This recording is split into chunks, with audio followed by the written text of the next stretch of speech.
Pada kesempatan kali ini, izinkan saya, Kepala Sekolah SDN Kidul Dalem 1, akan mensosialisasikan pembelajaran tatap muka terbatas yang insya Allah nanti akan kita mulai di hari Senin tanggal 6 September 2021. Kenapa kita sudah boleh melakukan pembelajaran tatap muka? Alhamdulillah di minggu-minggu ini tampaknya Kota Malang sudah turun levelnya. Mungkin Bapak Ibu juga sudah paham. Kalau kemarin-kemarin kita berada di level 4, nah minggu-minggu ini kita sudah berada di level 3. Nah, karena itulah maka pemerintah mengizinkan kita untuk melaksanakan pembelajaran tatap muka. Dan insya Allah semoga tidak ditunda, maka nanti pembelajaran tatap muka terbatas akan kita mulai di hari Senin tanggal 6 September 2021.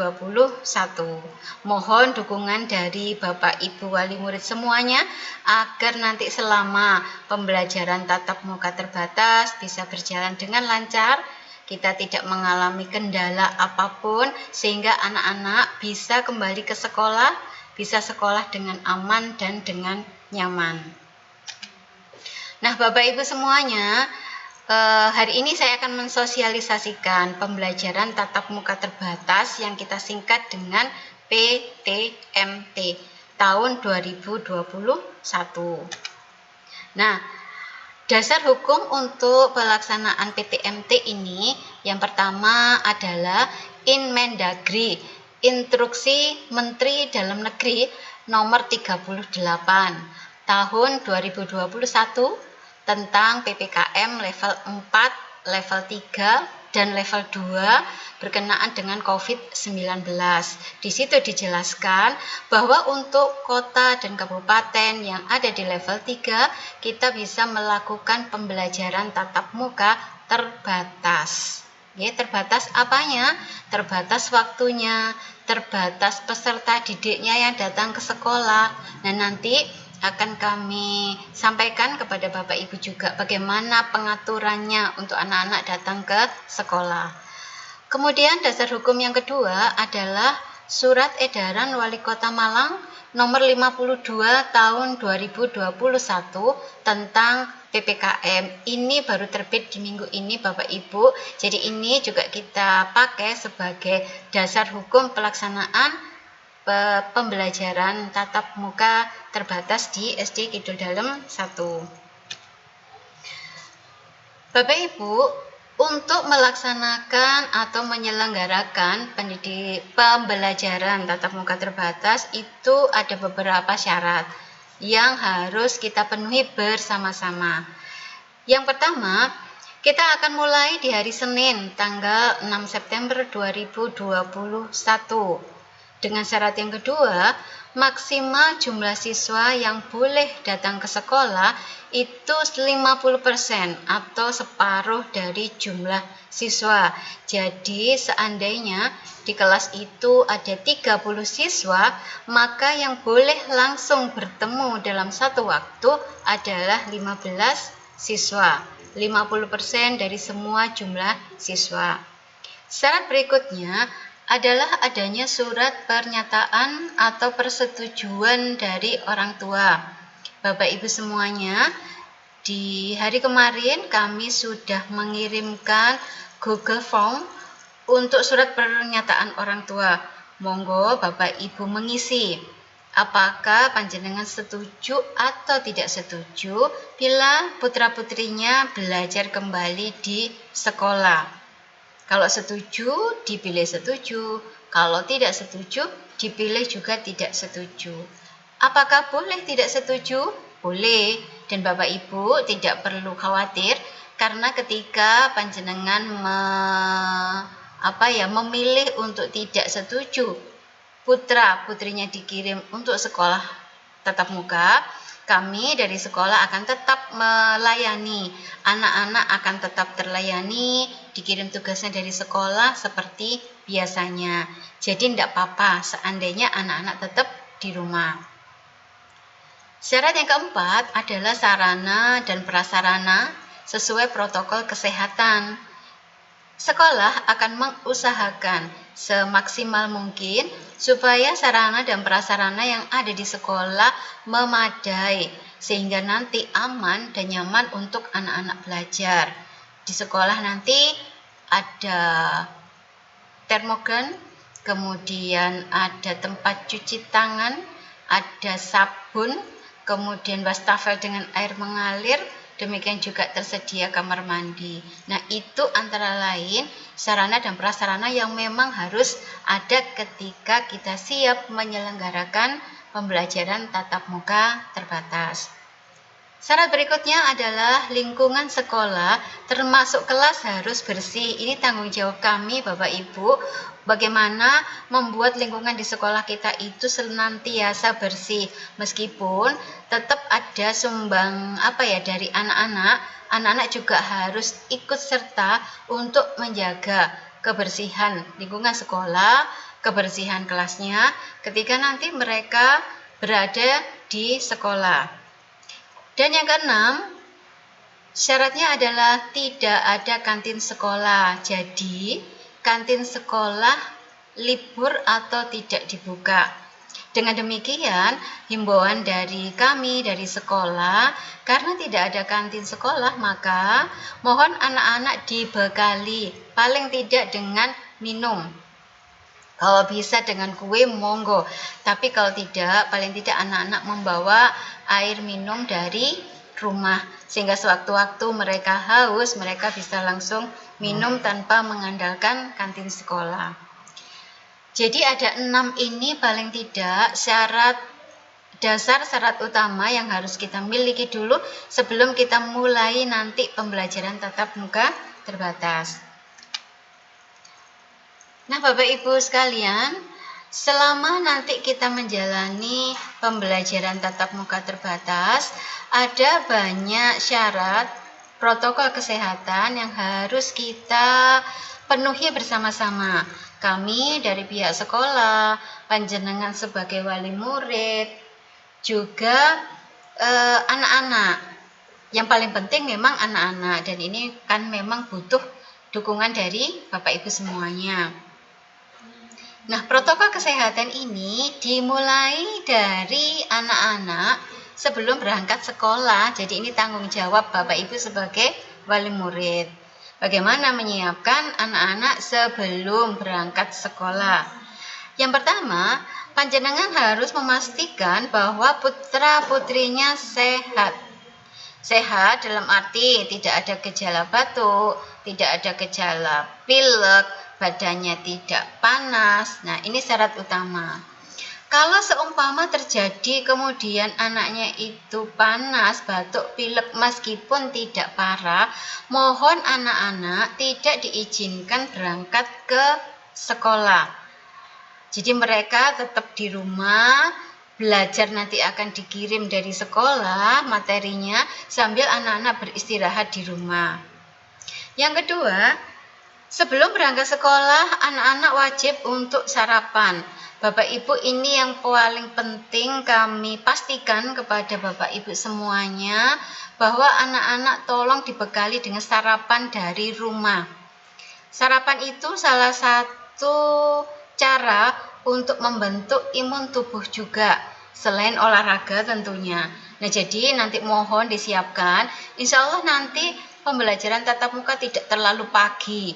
Nanti akan kita mulai pukul 7:30. Jadi anak-anak tolong sebelum berangkat sekolah sudah sarapan dulu di rumah.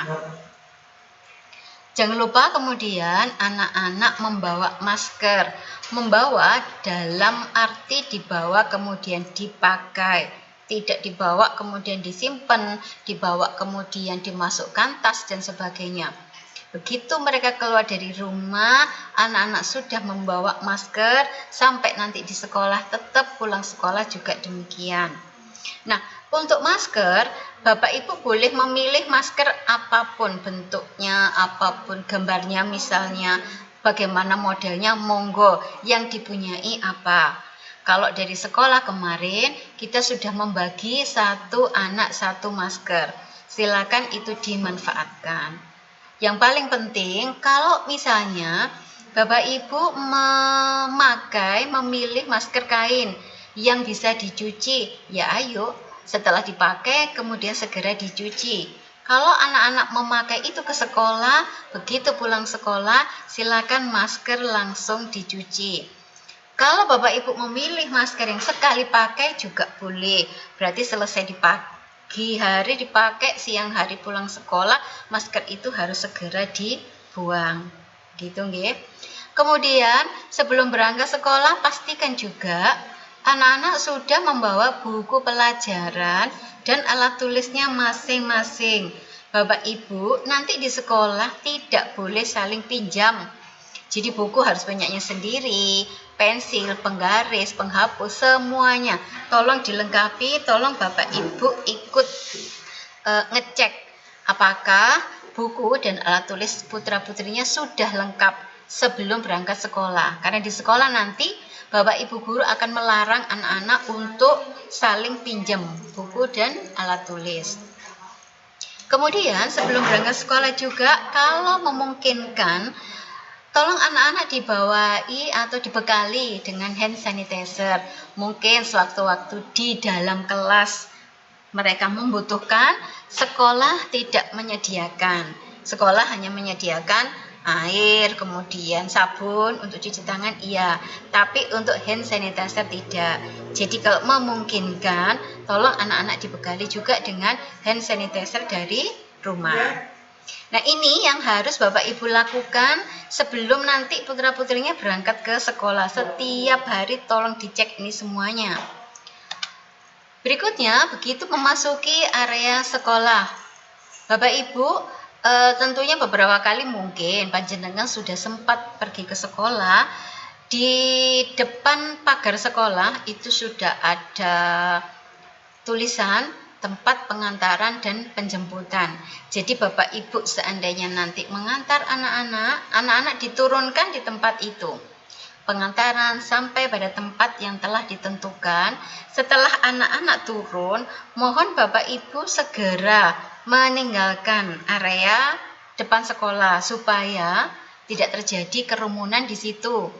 Karena kan pastinya banyak juga Bapak Ibu guru, Bapak Ibu wali murid lain yang nanti akan mengantarkan putra-putrinya. Jadi begitu anak-anak diturunkan dari sepeda motor misalnya, silakan Bapak Ibu segera meninggalkan tempat. Nah, setelah anak-anak sampai di gerbang sekolah,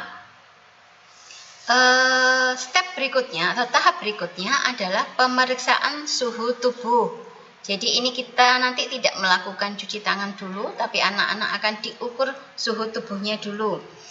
Sekolah akan mengecek, nanti akan ada petugas Bapak Ibu guru yang akan ada di depan sekolah untuk memeriksa suhu tubuh anak-anak. Jika anak-anak itu memiliki suhu tubuh di atas 37,3 derajat Celcius, maka anak ini akan kami persilakan untuk pulang. Nggih, mohon maaf.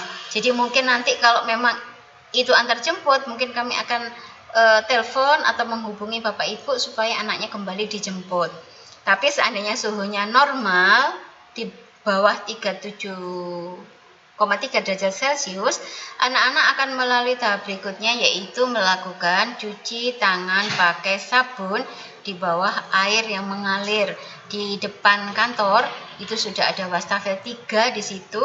Diharapkan dengan 3 ini anak-anak tidak berkerumun, bergantian untuk melakukan cuci tangannya. Setelah itu anak-anak akan bertemu dengan Bapak Ibu guru. Selama COVID-19 ini ada, maka ditiadakan salim dengan Bapak Ibu guru. Diganti dengan menyapa guru dengan salam namaste. Itu salam dengan mengatupkan kedua belah telapak tangan di depan dada. Cukup seperti itu. Tidak perlu salim, tidak perlu jabat tangan dengan Bapak Ibu guru. Setelah itu selesai, maka anak-anak segera masuk ke kelas dan menempati bangku yang disediakan. Di dalam kelas, sekolah sudah memberi tanda bangku mana yang boleh diduduki oleh anak-anak dan yang tidak boleh.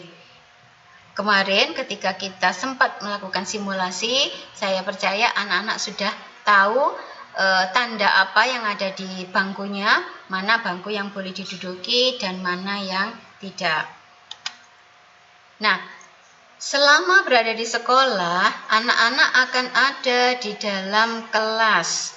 Artinya nanti begitu masuk ke dalam ruang kelas sampai pulang, anak-anak tidak akan diberi waktu istirahat di luar kelas.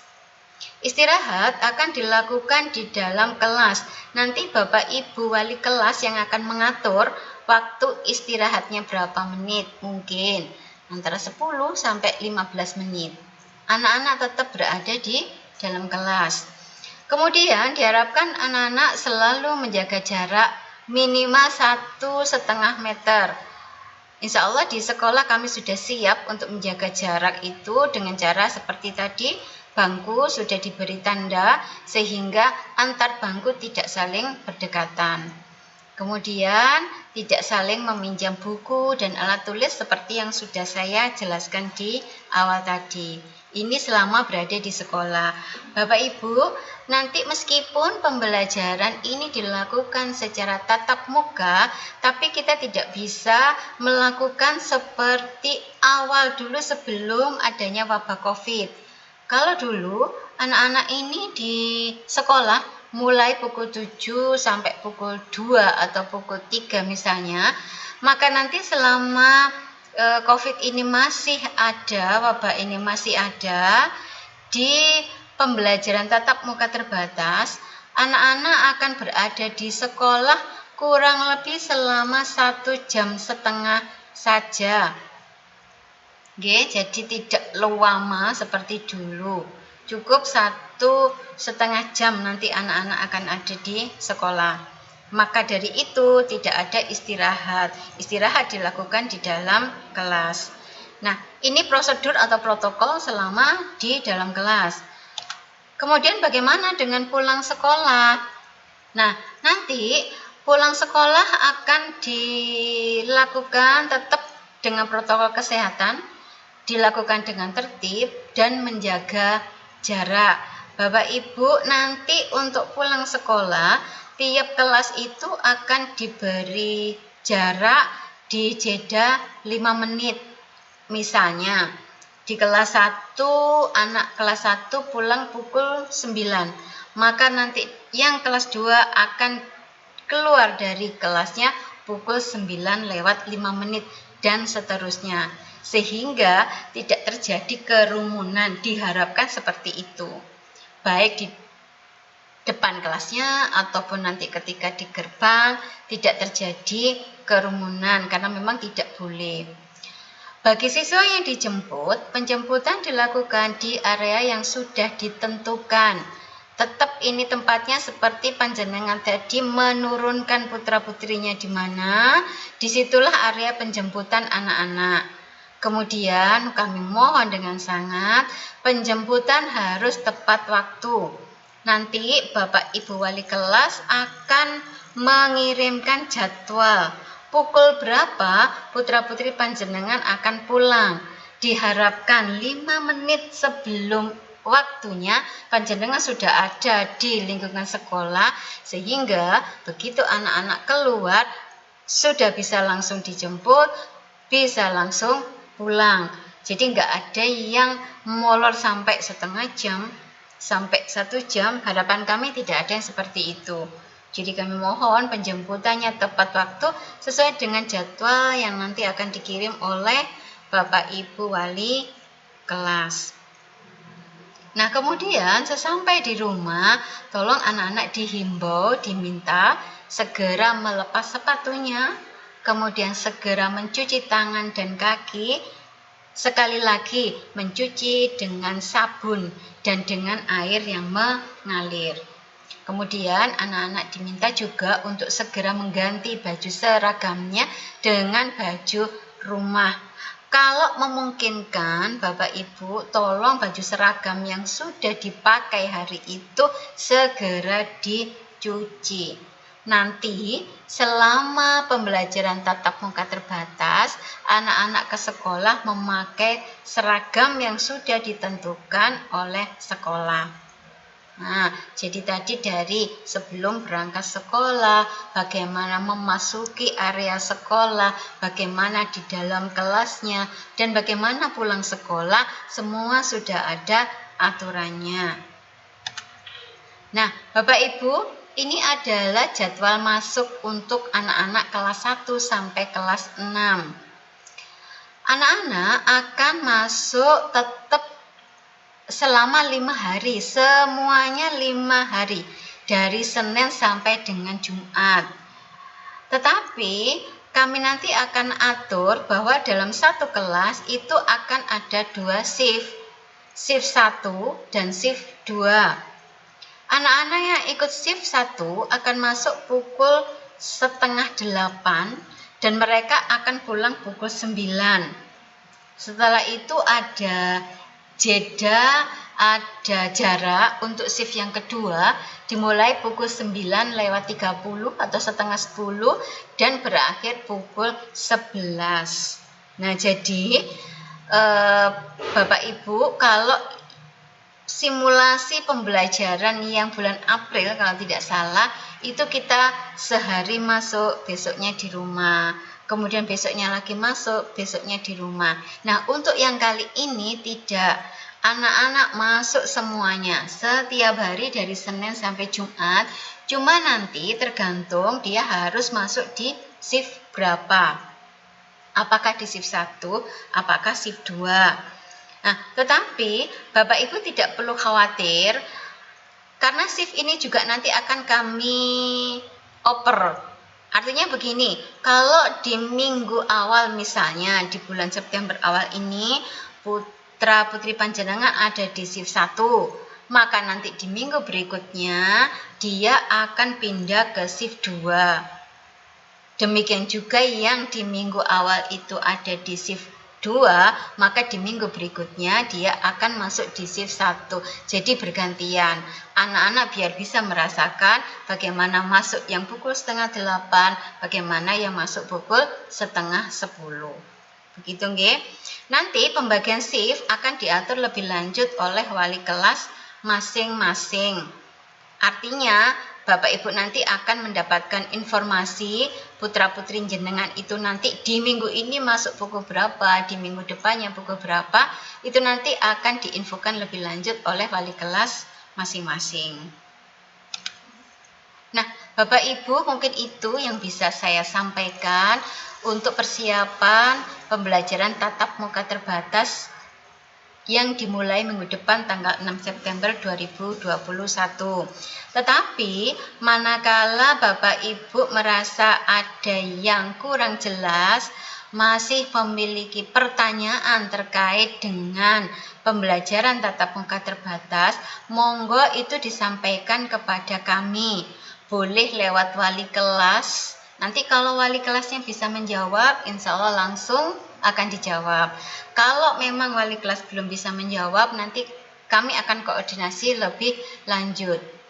Yang penting ada apa-apa yang kurang jelas, yang perlu ditanyakan atau perlu diinformasikan kepada kami di sekolah, monggo itu disampaikan. Kami akan terbuka menerima pertanyaan ataupun menerima masukan dari Bapak Ibu semuanya. Begitu yang bisa saya sampaikan. Mohon maaf bila ada salah kata. Saya akhiri. Wassalamualaikum warahmatullahi wabarakatuh.